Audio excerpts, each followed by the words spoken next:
You're listening to the RFP Success Show with 8-time author, speaker, and CEO of the RFP Success Company, Lisa Verhurick.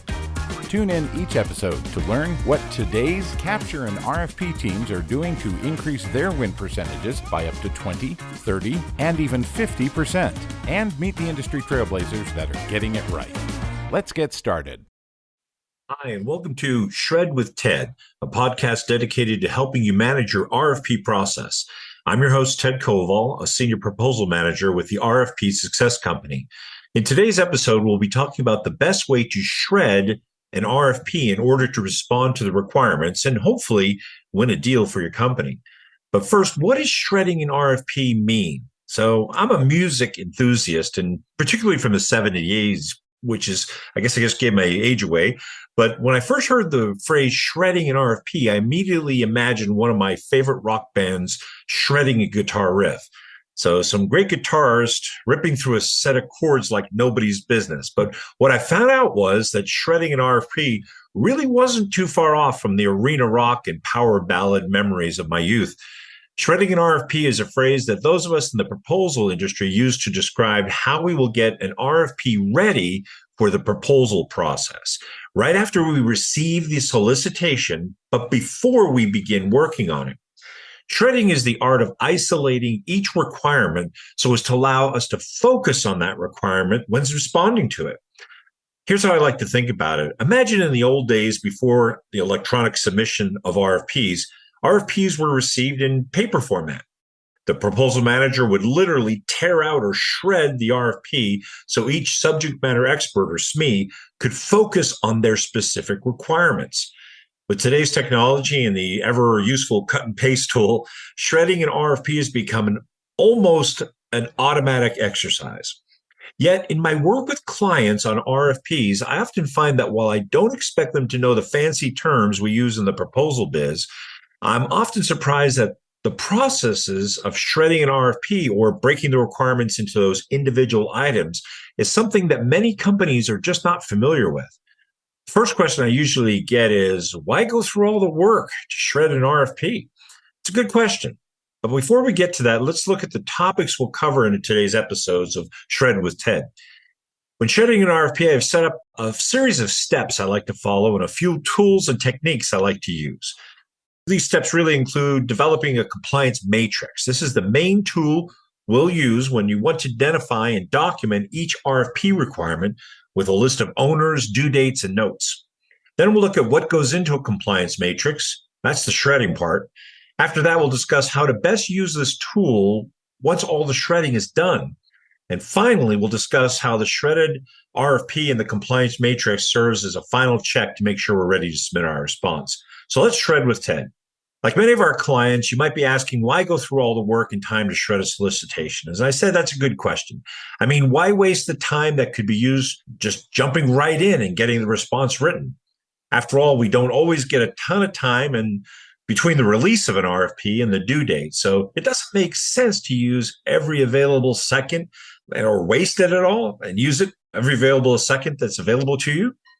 Well, while that may seem like the natural thing to do, shredding an RFP and creating a compliance matrix, while time-consuming, can actually save you time in the long run, including making sure that you don't get rejected by the evaluators. As an evaluator, one of the biggest mistakes I see vendors make is not answering the requirements or the questions that are in the RFP. It happens so much that I never go into an RFP response without a compliance matrix. Most of the time, requirements are missed, not because they don't comply or because they don't know how to answer it. Most companies know how to answer the questions. Most of the time, it's because they failed to identify all of the requirements within a requirement. So RFPs are not often the best written prose that's out there. And one of the mistakes RFP writers make, and I'm talking about the agencies that write the solicitations that we're responding to, is including too much information or questions or even in just one requirement. I've seen one requirement have up to 10 requirements or 10 separate questions in just that one requirement. They're getting everything into that one requirement, everything in the kitchen sink. And often, not all of the requirements that are stuffed into that one requirement are really asking about the same thing. So you might find that several of requirements within that one requirement have nothing to do with each other. That happens often. That's where the gift of shredding or separating each of those requirements or questions into their very own question or requirement comes into play. So that's where the compliance matrix comes in. As I mentioned, this is the main tool we use when you want to identify and document each RFP requirement with a list of owners, due dates, and notes. The compliance matrix will be the key document that will be used throughout the RFP to make sure that all requirements and questions have been addressed. The key to this, using this tool, is to track each of these requirements. So to do this, I typically use an Excel spreadsheet to build my compliance matrix. If the RFP is simple, the compliance matrix can be simple with just a few columns. If it's more complex and you need more room to track more requirements, then you'll need to add additional columns. Typically, I have at least the following columns in a compliance matrix when I'm shredding an RFP. Make sure to have the RFP section number so you can easily go back and look at what RFP section you're thinking about or talking about. You have the RFP page number to make it easy to go back and look in the RFP. The third column, which is usually the actual requirement, is a word for word description of the actual requirement that's been pulled out individually. After that, you want a column that identifies who will be responsible for the content. And that's the subject matter expert or SME that they might write the content that you then will edit as a proposal manager, or you may interview the SME for the content, or you may be even able to pull the content from a previous RFP or any collateral the company has. Regardless, you want to capture and track who and how you will get this content from. Next, I'd like to identify any differentiators the client has that are specific to that requirement. Include those key things that make your company stand out from your competitors. That's the best way to make sure that all of this is included, and you want to track it in your compliance matrix. Next, I'll have a column for the due date, when the content is due from the SME, and then if any graphics should be included to help explain that requirement. Oftentimes, when you have requirements separated like that, it forces you to think a little bit more of, hey, this might actually look good in a graphic, or this might actually look good in a table. Finally, I leave a column at the end for any notes about that specific requirement. If the requirements are particularly complex or the RFP is large, and you know this because of the notes section in your compliance matrix, you can add additional columns to manage this complexity. But usually I keep all of my compliance matrix to this level of detail, regardless of the size and complexity of the RFP. It's just easier for me to manage it that way. And that way it's familiar to me, my colleagues, and my clients each time we work on an RFP. Also, I found that when dealing with a lot of moving parts in an RFP, simplicity is best. But the point here is that you should adjust your compliance matrix to the way it works best for you and for your clients. If the RFP is particularly large or complex and you add a few extra columns, you want to make sure that you include any conversations that you have with your SME and when you may have actually met with the SME or when the SME returned the content to keep track of that timeline so you know with each requirement where it stands. And if anyone else is tracking the progress of the RFP, they'll know exactly where the team is for each requirement. I sometimes add a column called ready for review when a requirement is ready for review, whether that is by a SME, the editor, or anyone else that needs to look at our response before we submit. Again, you can build your compliance matrix to whatever process that works for you, depending on the size and complexity. But the key is to use this tool to make sure you answer every single requirement in question. That's what the compliance matrix helps you to do by breaking each of those out. So build a compliance matrix that helps you build and track the best RFP. As an additional step and related to this, I like to build my RFP template at the same time. This is the document that will actually become the RFP response, and it should exactly mirror my compliance matrix. So the template I build has the requirements or questions that exactly mirror the way the RFP was built, the way the compliance matrix was built. That is, you should be able to see a one-to-one match of the requirement in the compliance matrix to the requirement in the RFP response template. I also match the requirement in the draft with the SME responsible for helping me get that content for that question, as we discussed earlier. This allows me to easily move between the compliance matrix and the RFP response and make sure that it's easy for the SME to find the requirements they're responsible for in the response. Matching the compliance matrix and the response template question by question, requirement by requirement, allows me to use both as checks and balances to ensure every single requirement and question is addressed in my response, even if there are multiple questions or requirements in just one question or requirement. Remember, this process is designed to make sure that you don't miss any requirements or question that could eliminate you from consideration. Once you've confirmed that all the requirements and questions have been tracked and have been answered, you need to make sure that they're put exactly the way they were back into your template as they were in the RFP. Remember, you want the actual response to mirror the way the solicitation was released by the agency. So once we've identified all the requirements that need to be separated and have put them in the compliance matrix, next we'll look at what goes into the compliance matrix. That's the exciting part. That's just shredding of the RFP.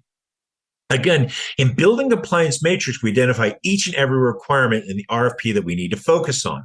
We're looking for the must, shall, will sentences, the must, shall, will sentences of the solicitation. These are the requirements that the evaluator is expecting to see in your answer. These are the requirements that the evaluator will be scoring you on. So when you're shredding these requirements, you need to laser focus on separating each and every requirement. Now, that may sound easy, but remember, as I said, there may be 2 to 3 or even 5 to 6 individual requirements in just one single requirement. Find each of those and separate them into the compliance matrix line by line. This way, you're laser focused on every requirement, making sure that you don't miss a thing. A key part of this step is that while you're separating each requirement, make sure that you keep them in the exact same order in the compliance matrix as they are listed in the RFP. Remember, we're going to be organizing all of these requirements the same way they were in the original RFP, since this is how the evaluator will expect to see your responses. Additionally, they'll be looking for your response to each requirement from a checklist that matches their order. So make it easy for them to see how you and your company are the best choice by keeping everything in the order that they delivered it in the original RFP. As an evaluator, I show you that if you're making me work to find your responses that aren't the way they were in the original RFP, you run the risk of lower scores, because to me, it's an indication that you might not follow instructions as for me as a vendor for this project. So while you're separating each requirement and each question, do so in the exact order that they were in the RFP. So now that we've identified and gotten every requirement into the compliance matrix, even those requirements within a requirement, and they're in the compliance matrix for tracking and identification. So now we have a document that's chock full of great information staring right back at you while the response clock is ticking away. So how do we use it? Well, once you've incorporated each and every individual requirement assigned into content owners, and you've got due dates and whether or not you'll use graphics on each question, we start tracking our work on each requirement every step of the way as we do in the actual response. As we're working responding to the RFP, use the compliance matrix to identify who is the SME you need to get in touch with to get the content and answer the question. I like to give those SMEs a general schedule of when and what we'll be discussing so they can be prepared. If you have a large number of SMEs you need to meet with, you can also track when you've contacted them, when you'll meet with them, and when you have met with them, and if that requirement is complete and ready for review. Trust me, when you're knee-deep in answering a ton of requirements, it's very easy to forget where you are in getting content on every requirement. Let the compliance matrix do the work for you in managing this process. It should be an easy check to see where you are in the process and what step is next in gathering content. Finally, let's talk about how the shredded RFP and the compliance matrix serves as a final check to make sure we're ready to submit this response and any responses in the future. Responding to an RFP is many things, including setting the tone of voice, incorporating differentiators, standing out from your competitors, and building trust with the evaluators while you're telling your story. In addition to all that, responding to an RFP is an exercise in constantly assessing completeness. As I mentioned, remember, as an evaluator, I'm looking at all of your answers and whether or not you can do the job, but I'm also keeping a close eye on whether you actually answered all of the requirements on questions. Why? Well, because It shows me if you're able to follow instructions, including to the tiniest detail. It's a reflection to me of the attention to detail you'll have if you actually get hired for the job. Forget to answer a question? That tells a lot. Forget to answer part of a question? That tells me a lot too. And it means you might miss some small stuff when we're on the project. So as a project manager for 30 years, it's often about the small stuff that wrecks a project or causes delays. So how do you avoid that? Well, you have the best tool in your toolbox, the compliance matrix. Double check to make sure all the cells in every single row are marked complete when you've completed your response. Read and clear out any notes. Make sure that someone didn't mark the section complete, but still has a note in there that they were waiting on something. We had a proposal once where the client marked the section complete on the requirement, but put a note that said, this section is complete, just waiting for Joe to get me the certification. Well, Joe didn't see the note, and it turns out that the certification our client was waiting on was the most important certification in the RFP and could have cost them the RFP opportunity. The writer figured it was an easy get, so he figured he would just mark it complete because who would ever forget to include that certification? Well, almost forget they did, but looking at the notes saved today, we got the certification included, and they went on to win the opportunity. I often do one more comparison of the compliance matrix in the final draft just to be absolutely sure it's all in there. After you submit, you now have a great tool that you can use for your lessons learned. Use it at the debrief with the agency, whether you win or lose the opportunity, and you can use this as a guide for future RFPs. It's just a gift that keeps on giving. So today we discussed how and why we should build a compliance matrix as the main tool we use when we want to identify and document each requirement with a list of owners, due dates, and notes. We looked at what goes into the compliance matrix, the shredding part. Remember to focus on every single requirement, including all of the requirements within a requirement. We discussed how to best use this tool once all the shredding is done and how it serves as a final check before submitting. And we looked at how the shredded RFP in the compliance matrix serves as that good check and make sure we're ready to respond and then use it for future RFPs as well. I hope this review of how to shred an RFP was helpful and will serve as a guide in your next RFP. I'm Ted Koval with the RFP Success Company, and this has been Shred with Ted. This has been another episode of the RFP Success Show with Lisa Rahurick, 8-time author, speaker, and CEO of the RFP Success Company. Thank you for joining us. If you have feedback on today's episode, email us at podcast@rfpsuccess.com. No matter your business size, industry, if you have an in-house RFP team, or need outside support, the RFP Success Company helps increase RFP win ratios by 10, 20, and even 50%. Learn more at the rfpsuccesscompany.com.